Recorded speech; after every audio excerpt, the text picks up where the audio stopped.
Thought Bubble Audio.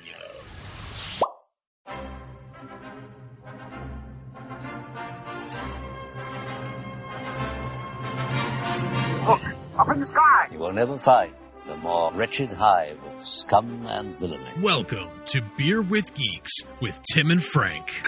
Who are you? I'm Batman. I am Iron Man. Your friendly neighborhood Spider-Man. Hi, Christopher. I'm Nero. My name is Inigo Montoya. You're a wizard, Harry. A couple of guys with a couple of beers and a whole lot of pop culture nostalgia. Make it so, number one. Ladies and gentlemen, the Beatles. Named the dog Indiana. Life finds a way. I am serious. And don't call me Shirley. Now sit back and crack open a cold one, because it's time for Beer with Geeks. It comes in pints. Shaken, not stirred. Great Scott! I was way off. I knew it started with an S, though.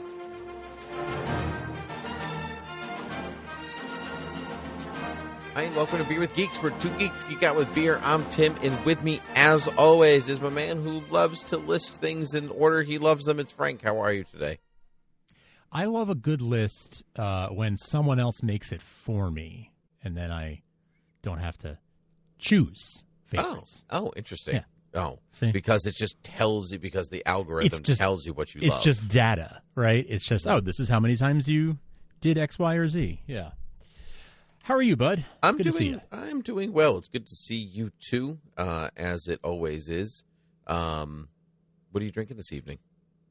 I am drinking a special beer that I've not seen before. In fact, it's new.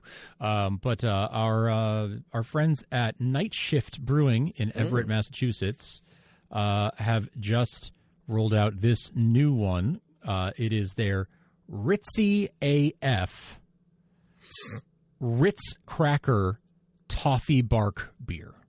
Ooh, that sounds delightful. Right? So, take a look at this label. It's got the Ritz crackers on it, and toffee bark. So, it's a golden ale with salt, vanilla, and caramel flavoring added. So they used ice cream from a local ice cream maker, Holy Cow Ice Cream, and they have a Ritz cracker flavored ice cream, and so inspired by that.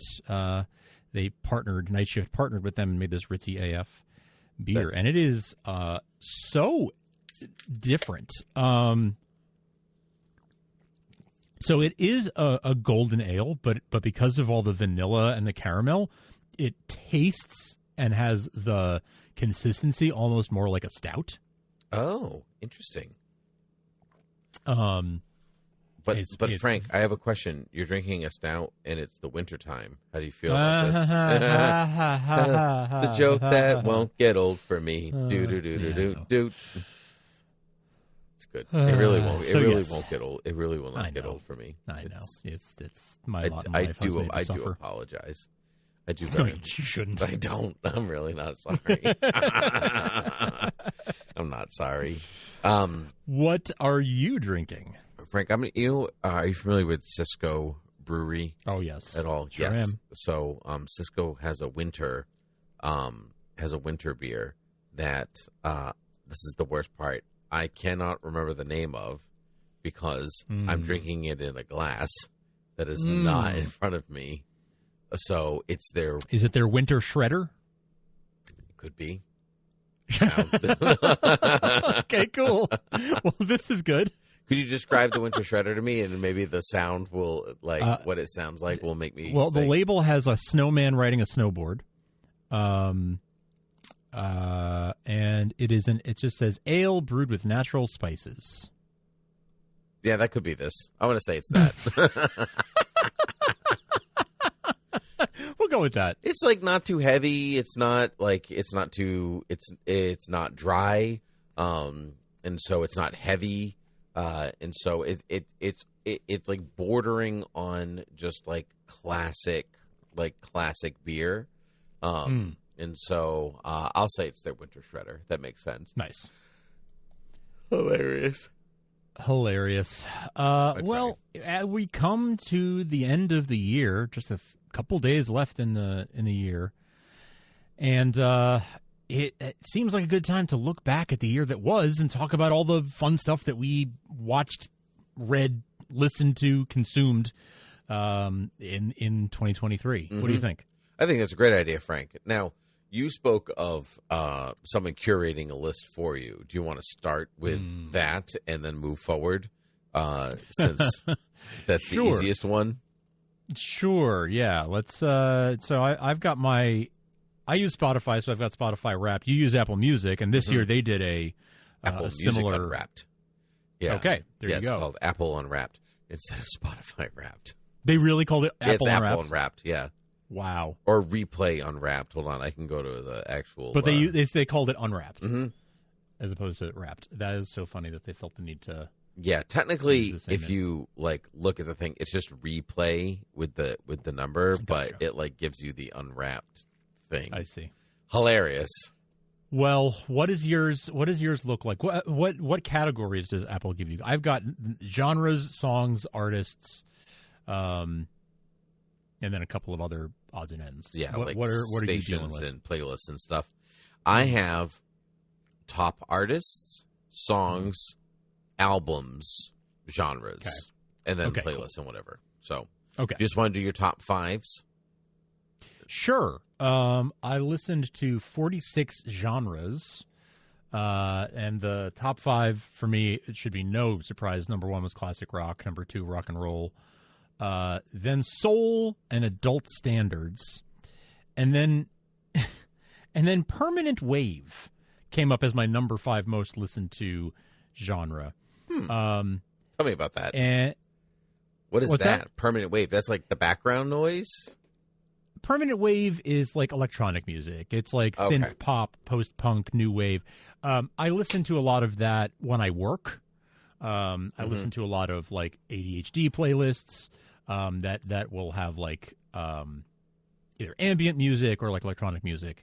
I find it's good for sort of zoning out. I don't do well with music with lyrics while I'm trying to concentrate. Sure. So when I'm doing something that's like deep work, I'll put on sort of a focus playlist. And so that cracked the top 5 for me, permanent wave. So there you go. Those are my top 5 genres. What about you? My top 5 genres are so strange because I use Apple Music, but it's also connected to all of the Amazon devices and the Apple devices, and in my house and in my in-laws' house, and so we use it for use it for kid music and adult music and music in the car. It's all over the place, but somehow with all of that, my top genres are rock, pop, soundtrack, pop rock, and arena rock. Nice. Yeah. So my father-in-law uses it a lot because those are like that's his jams. But mine are pretty awesome too. So I'm okay. Soundtrack, I feel like, is you and your wife. Yeah, that sounds like you guys. That is correct. That's me though. Like if anything, it's like sure. Me, if I was like it's me edging that's the top for me. Sure. Yes. Yeah. But well, maybe I don't know because even my top albums, I would say that's not exactly true. So it's fascinating, so fascinating. So anyway, so let's do. You want to do top albums? So Spotify doesn't have top albums, so I'll sit that one out. But why don't you tell me yours? All right, my top albums are embarrassing because I have a 2-year-old. Are you ready for this? It's okay. So I also have kids' music in mind. So right. So you've listened to 328 total albums. All right. My top 5 are as follows. Do you want me to go 1 to 5 or 5 to 1? Go 5 to 1. 5 to 1. Number 5, The Best of Elmo, Sesame Street. Yeah. Number 4, Sesame Street, Grover Sings the Blues. Nice. Which is an incredible album. I truly recommend. Number 3, the Aristocats motion picture soundtrack. Solid. Number 2, Rudolph the Red-Nosed Reindeer soundtrack by Burl Ives. Great. Can you... That's my number 2. So that's just in the last couple of weeks, really. That is correct. That must be on loop. 260 times that has been played. Whoa. So that must mean 260 times a song from it was played, not the entire album, right? I would assume because okay. That means my top one has been played 336 times, and that can't be right. So, and what's number 1? The number 1 is the Frog and Toad Season 1 album from the Frog and Toad television show on Apple TV Plus. The music slaps. It's so good. It's bluegrass in its finest form. Like, I highly recommend it, even if you don't like watch the show. It's so good. Yeah, but it's so if you go to 6 through 10, it's like a regular adult music. Like, gotcha. But 1 through 5, all kids, and then you immediately get into like the Who, Josh Groban, Sweeney Todd. Like, there you go. There's your soundtrack. So there's your arena rock. There's so different. Anyway, what does your daughter? Does she talk to Alexa and ask for songs? Does she? She tries. And is she the one that initiates it usually, or is it one of you parents being like, "Oh, here, I'll put some music on"? It's usually parents, or she'll ask for something. Okay, that's what I'm getting at. Is she requesting it, or Yeah, she has like loops of things. Like she wants to listen to Rudolph or Old MacDonald Had a Farm or whatever. Like, or we'll say, let's listen to this. But yeah, with that, my top music is hilarious. Yes, and so are the artists. So you want to do songs, or do you want to do artists? Well, let's do songs. Mine is very odd. Mine is very, very odd. But you know, that's just the kind of guy I am. I should mention here. So this past year, I started listening to more music like in my own music library. You know, like songs that I have downloaded. I started doing that more again. I use an app instead called of Plex. like going to it like a curated playlist kind of thing. Well, no, I mean instead of using Spotify, I was playing my own files. In a lot of cases. Okay. So I was able to look at I listened to about 2,200 songs on Spotify and another 2,000 on Plex. Oh. So we're looking at 4,248 songs that I listened to this year. Wow. Yeah. So I the top 5 as from Spotify anyway, because that's what I have. Number 5 is a kid's song. It's Miss Rachel. Hands are clapping, clap, clap, clap. Wait. So you got that on Spotify. Miss Rachel has albums? So, no. Okay. We have been looking for Miss Rachel on Spotify because when my daughter even hears her voice, if she's like, if he hears her, she will calm down or get excited or whatever. Not stop screaming. Even if she's not watching. And we really wanted it for road trips, but couldn't find it on Spotify. Turns out, and this is a tip for any parents out there who also use Spotify and have a Miss Rachel fan in their family, there is someone who I think just put a bunch of Miss Rachel songs on Spotify just under the name Kids Music, and that's it. But they have an entire album of 15 or 20 of her tracks. I can put a link to the album in the show notes. I'm for very anybody who tired might of going to the video on my phone with the Bluetooth speaker just to play Old MacDonald. Right.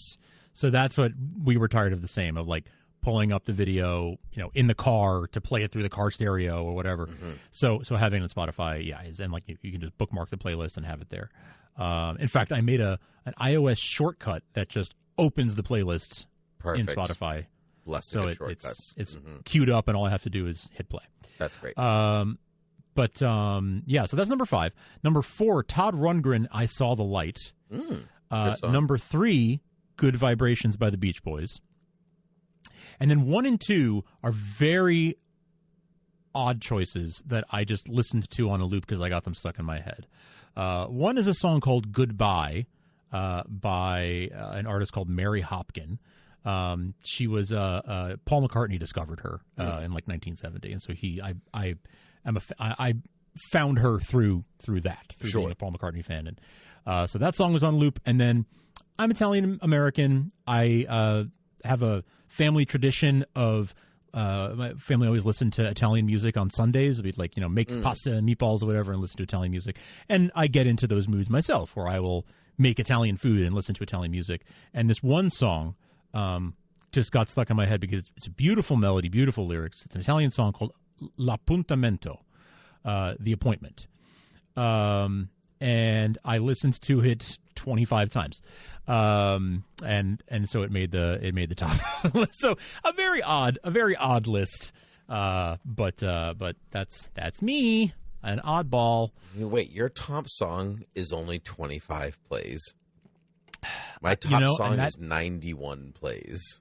But you have a toddler who asks for songs. Mine can't really do that yet. I'll be curious what yours is next year when she's asking. Yeah, I think this time next year mine's going to look a lot more like you. The fact that only one of my top 5 songs is a kid's song says a lot. And I think this time next year it's going to be dominated just like yours is. Well, you'd be surprised. So my top songs are not kid songs except for one of them.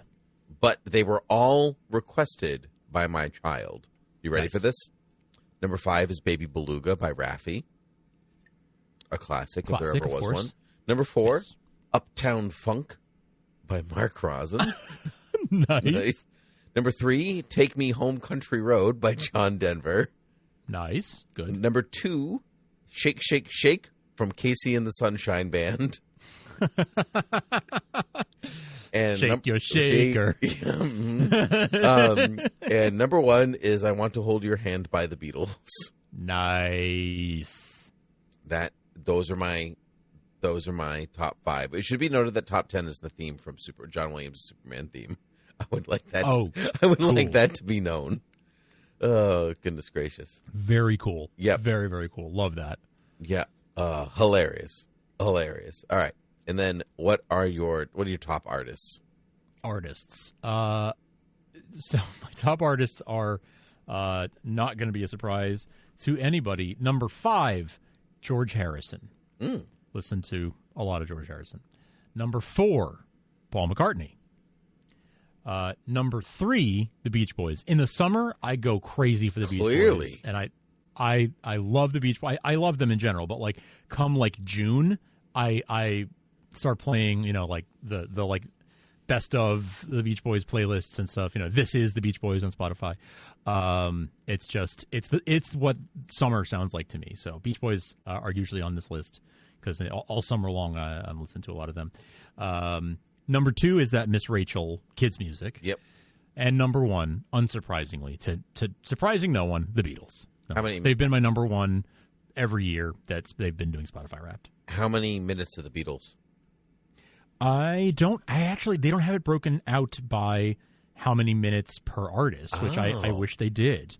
I know how many total minutes I listened to Spotify, 12,240 minutes on Spotify. And gosh, if you count, I don't know what the minutes number on Plex is, but considering that I doubled the song count, I think it's probably safe to say I broke 20,000 minutes, maybe 25,000. So, I don't know what but I don't know per artist. I wish I had that. I know I broke a milestone. It says I listened to over 25,000 minutes. And I know I played over 2,500 songs, and I listened to over 1,000 artists. But it doesn't tell me. But I don't know how many minutes in total. I do know how many minutes by artist, though. That's cool. Yeah, that's cool. Well, what does it look? Oh, I had 989 artists, by the way. I forgot to mention. 989 artists. That's yes. Yeah, that's amazing. All right, so I have 1,506 total artists. Wow, damn. I do a lot of curated playlists, so it goes through a lot of different stuff. Sure. So my number 5 is Yo-Yo Ma at 904 minutes. Nice. That was my number 5. My number 4 is John Williams at 908 minutes. My number 3 is Raffi at 3,054 minutes. Oh my God, what a jump. I know. Went from 900 to 3,000. Isn't that incredible? Yeah. My number 2 is John Denver with 4,891 minutes. 4,800 minutes of country roads. Of country, yeah. Well, of more John Denver. It's just that Country Road is the favorite. Yeah. But but Rocky Mountain High was on my top 10, so there's more than one John Denver. Cool. And my number 1 at 6,300 minutes, the Beatles. Yeah. All right. Every album has been played more times than I can count. Not more than Apple can count, apparently, but definitely, definitely more than I can count. Nice. 6,000. So Was it 6,500? 6,000 minutes? 6,300. Nice. 6,300 minutes of the Beatles. That is solid. Mm-hmm. Solid gold. Yeah, you know you've listened to a lot when you watch your 2-year-old sing along to Mr. Kite, and she just sing. Nice. Love it. Like, that shouldn't be a song my 2-year-old sings, but here it is. That's why I love your dog. That's why I love your 2-year-old. Yeah. Just like that's amazing. Yeah. I love how like into the Beatles she clearly is. Oh yeah. Like when we all visited this summer, and she was like asking for me to put on Beatles records. Like it was so fun. Yeah. Do you want to listen to With the Beatles, or do you want to listen to Sgt. Pepper? Sgt. Pepper, please. Sgt. Pepper. Yeah. Like, yeah. This kid has taste. Yeah. Yeah. She it's amazing. She like watches Beatles music videos like they're like Nice. like a pastime. Just like, I would like to watch Penny Lane, please. Like, okay. This might be worth on Apple TV. You can buy, I think it's like $20, but it's the Beatles 1, but it's all of the music videos for all the songs in Beatles 1 as a movie. So it's just a 2-hour, all of the music videos in one 2-hour chunk. Yes, that's amazing. Yeah. What is that on? Where is that? It's on Apple. It's on, like, you can buy it from Apple. They don't call it iTunes anymore, but from Apple TV. That's amazing. I bought it for I think it was $20 a couple of years ago. But yeah, it's they consider it a movie, but it is just it's just a collection of all the music videos for Beatles 1, plus a couple bonus tracks. But if that's her thing, you could just put that on and let it play. You said they consider that a movie. You said yes. I can put the link to that. Yeah, if you could, because when you type in the Beatles, there's like tons of stuff comes up. So, I wonder if maybe it's not for sale anymore, and it's just still in my library because I bought it. I don't know. Maybe, although normally when things are not for sale anymore, they tend to get removed from the library. So, I don't know, but yeah, if you can find it, yeah, for sure. Yeah. Oh yes. Yes, a very interesting year in music. Yes. Yeah, for us, it's actually amazing to me that Old MacDonald did not hit that top 5. That's actually what is thrilling to me. Interesting. Yeah, it is. I said to somebody that day, Sherry Lewis was wrong. It's the song that never ends is not the song that never ends. It's Old MacDonald Had a Farm. That's the song that does not die. But that's all right. What are you gonna do? Do you want to get into? Well, we're kind of close to the end of our time. So do you want to do what we've read, and next episode we'll talk about what we've watched, because I feel like there's a lot to actually unpack in what we watched more than what we read. Sure. Yeah. Did you I feel like red is a shorter list because for me that's going to be a very short list. Yeah, see, that's why I suggested this to you. Do you want me to do my red list? First? No, okay. I can do it for sure. I mean, most of my red list comes from Audible. Because I am going to count audiobooks. Yeah, if I didn't count audiobooks, my list would be much shorter, Frank. So yeah. I actually listened to a decent number of books this year. The ones that I enjoyed the most, I listened to a lot of biographies and nonfiction this year. Mm-hmm. For the most part, they were Beatles related. Are you seeing a theme here with my I don't see a theme. Interests? I don't see themes at all, Frank. I'm an English teacher. I don't look for themes. That's the math department's job. Oh, good. Okay. Well, then I'm relieved. Okay. Here are a couple of favorites. One was it is called The McCarthy Legacy. It is a biography that tells the story of the beginning of Paul McCartney's solo career from the breakup of the Beatles through the making of Band on the Run. So the first 4-ish years of his solo career. The same two authors are working on the next installment that'll cover the next several years. That's cool.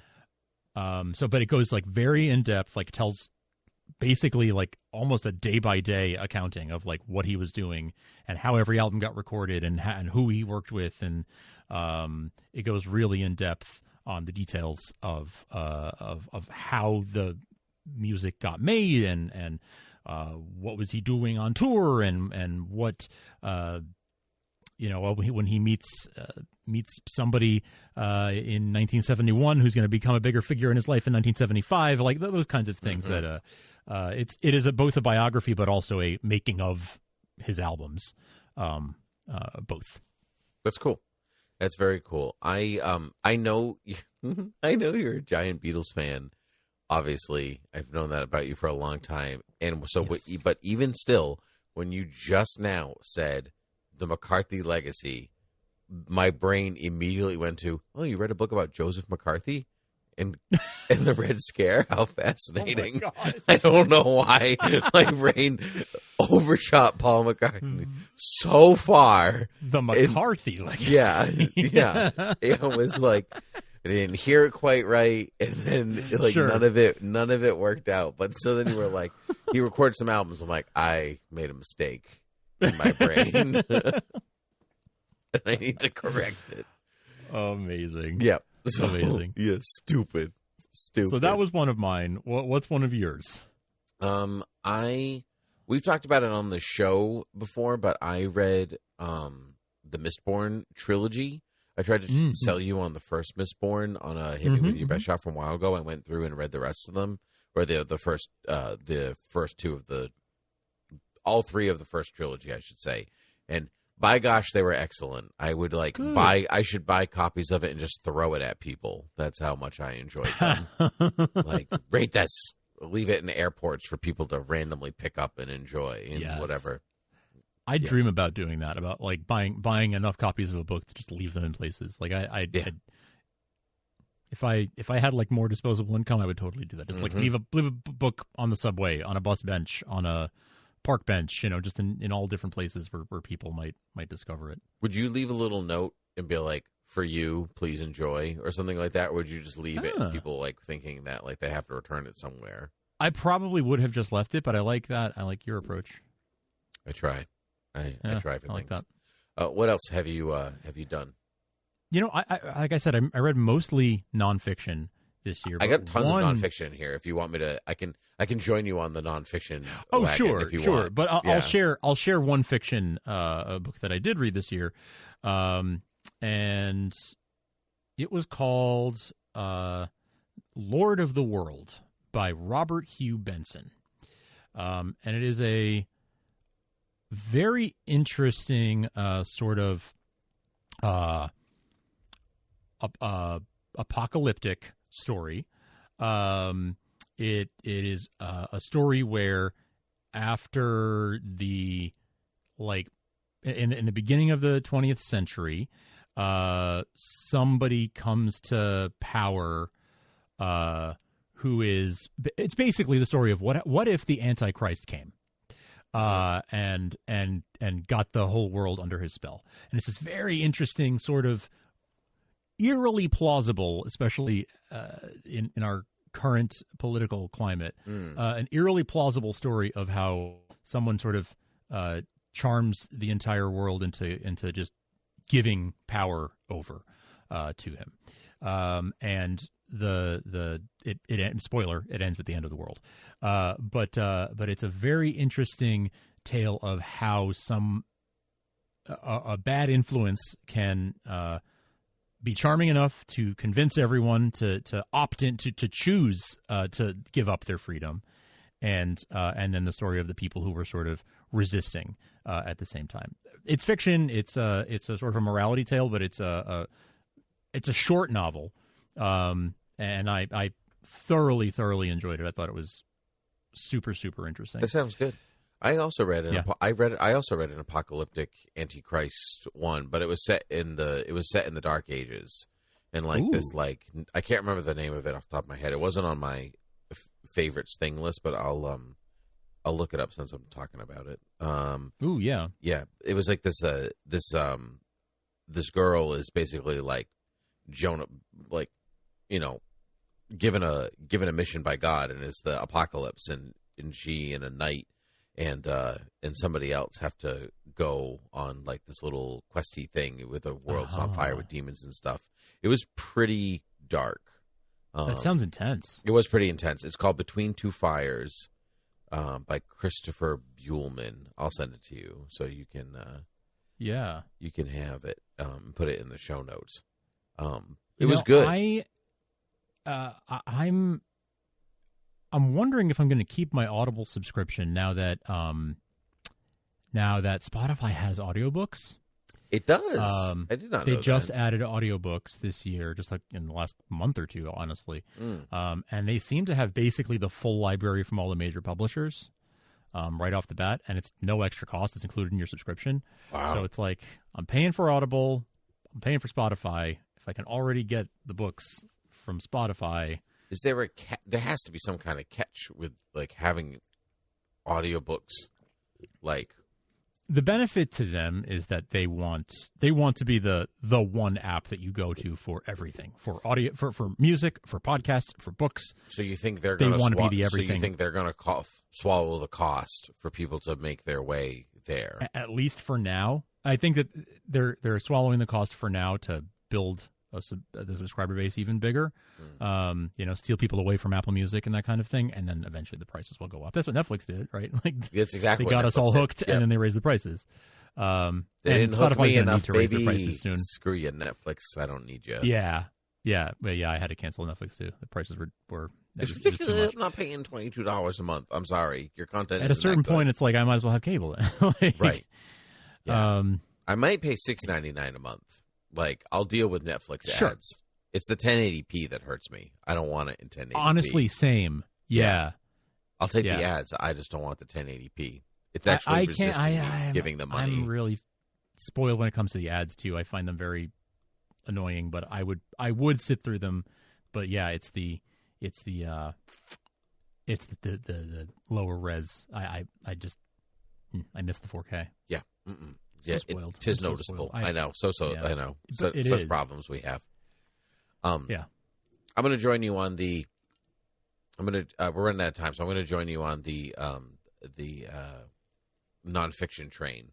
I'm going to just tell you all the nonfictions that I read this year, and that they were all worth it.